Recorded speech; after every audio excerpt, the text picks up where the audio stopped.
Take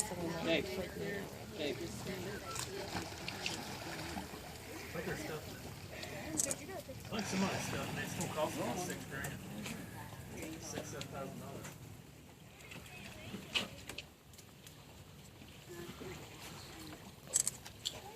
All right, how's everybody doing this morning? Good. Hadn't lost anybody yet, have we? No. So far, so good. I can get rid of some of these bad children if I need to. Yeah. Got miles on y'all. All right, welcome to Alligator Alley, guys. My name is Joseph. I'll be feeding alligators for y'all this afternoon. Got my main man, Evan, over there on the getaway cart watching my back. It's Evan's job to pull me back out of the water should I get attacked by alligators. If that happens, a couple of y'all jump in there and help Evan out, right? Yeah, sure. All right, cool. Yeah. You're my man. Yeah. All right, well, looks like a couple of these guys know what time it is. I'll go ahead and ring the dinner bell, give the rest of them a heads up. Let's hope all of them don't show up at one time, but if they do, we'll cross that bridge when we get to it. Sound good? Yes, sir. All right, cool.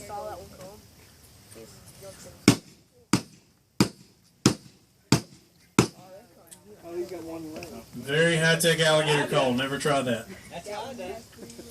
So currently inside the swamp with us, there's a little over 200 alligators, 204 to be exact. These are all nuisance, wild-caught alligators. Basically, what has landed them here, though, is just being an alligator. What used to be creeks and swamps and bayous has now turned into waterfront property. So just being an alligator has kind of got some of these guys in trouble. Now, one good thing about them, though, is alligators are actually very good at association. They can associate times, places, colors, even sounds. So they see in color about as well as you and I do. Now, for some reason, pink's their favorite color. Looks like most of us should be all right today. If you got any pink on, stay in the middle of the boardwalk. But it doesn't take a very big alligator to ruin your day. Now, what I mean by that is average bite on about a 6 to 7 foot alligator, which this one right here is right around 7.5 feet. Probably weighs a grand total of 130, 140 pounds on a good day. For some reason, if that alligator's on swamp people, it's about 12 feet, 1,000 pounds. But average bite at that size is around 400 to 500 pounds. Now, the reason that is significant is because our arms and legs tend to start breaking around 450. So this little alligator right here can actually do quite a bit of damage. Now, once they jump up in size to around 10 feet or so, which this guy's a little over 10 feet, but at 10 feet, that bite force makes a tremendous leap to around 1,800 to 2,000 pounds, which, by the way, would not feel very good. Now, one good thing about it, though, is 2 points. One good thing about it, though, is if one of these big guys did happen to get a hold of you, he can only hold that pressure on you for about 20 minutes. So, if you've got, 45 minutes to kill, things should be fine, right? At least we'll hope so. Now, hanging out with us right here, we've actually got both males and females. Now, from an external standpoint, male and female alligators look the same. So I can't really look at one and say, yeah, that one kind of looks like a boy, that one kind of looks like a girl, because they are identical on the outside. Now, there's basically a couple ways that you guys can tell whether this alligator is going to be a boy or a girl. The first way, she talked your wallet over the fence. Ladies always beat them to it. The second way, you can physically catch that alligator, kind of reach in, check out the running gear, if you know what I mean. And the last way is, ladies, you only get upwards of about 10 feet or so. You will never make it over 11. Fellas, you get up into about the 13-foot range, maxing at around 14. So if it's over 11 feet, I can pretty well guarantee it's going to be a male. Now, ladies, what you lack in size, you make up for in overall temperament and attitude. A good example, 2 of the meanest alligators out here in the swamp, due to their lovely temperament and attitudes, so we just call them Hillary and Nancy. Luckily, they hadn't shown up yet. I'm going to go ahead and break something big out for this guy right here. If y'all are having a barbecue, I can send some of this home with you. This is a goose. Was a goose. He's about to be alligator food. Open up. See what he's going to do with it. Hopefully he smashes and eats it right there. Don't you run off. He's thinking about it. So right now, we are definitely not going to fill any of these alligators up. At one time, if they wanted to, some of these bigger fellas out here can actually eat about 1/5 of their body weight. So we can take my man Hank right here. It's on the bank. He's probably, I'll give him 400 pounds, maybe a little over that. So at one time, if he wanted to, he could actually eat upwards of about 80 pounds or so at one sitting.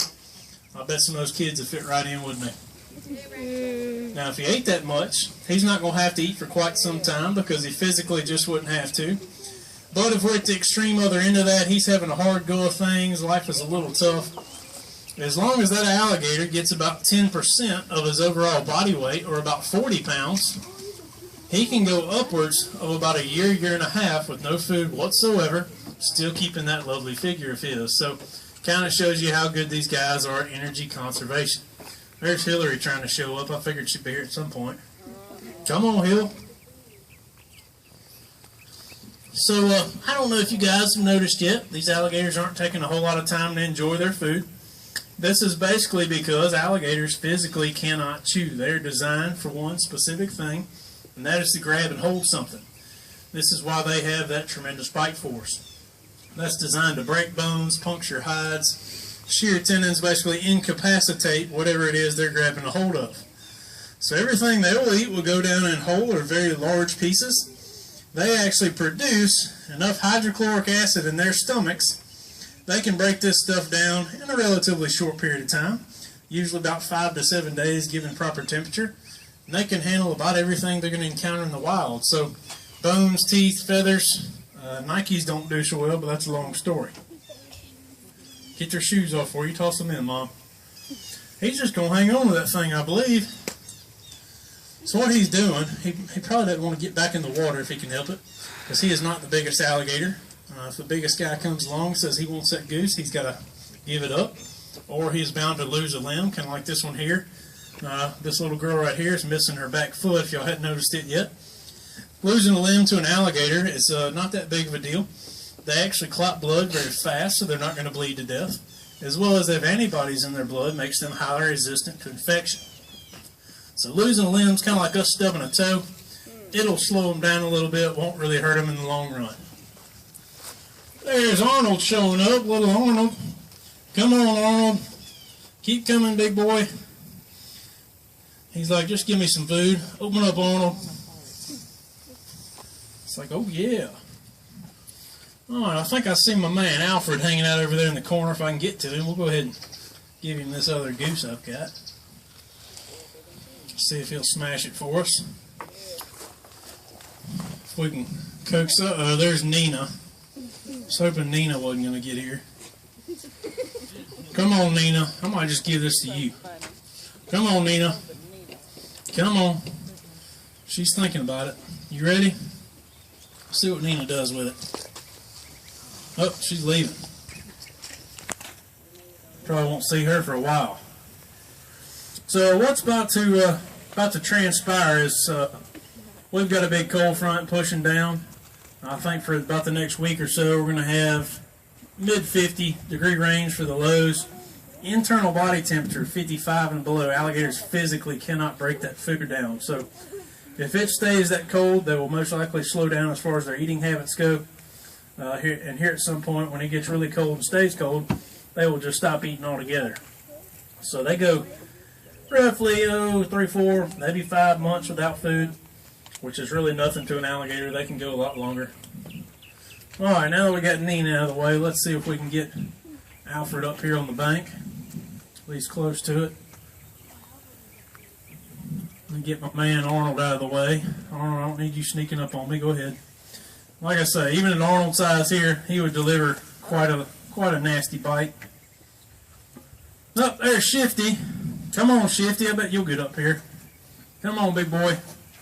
Come on. Keep coming, Shifty. Somebody jump in there and give him a boost. Yeah. No? Sure. Come on, Shifty. Yeah, Mike. You can do it. Come on. There we go. Up and at him. Arnold, I'm watching you. Come on, Shifty. One more go. You're almost up there. There we go. Keep coming. All right. Now we got a decent guy on the bank. Come on, Shifty. We call this alligator Shifty because his personality shifts from day to day. You never know what you're going to get. Some days he's happy, some days he's not. Now, since Alfred's over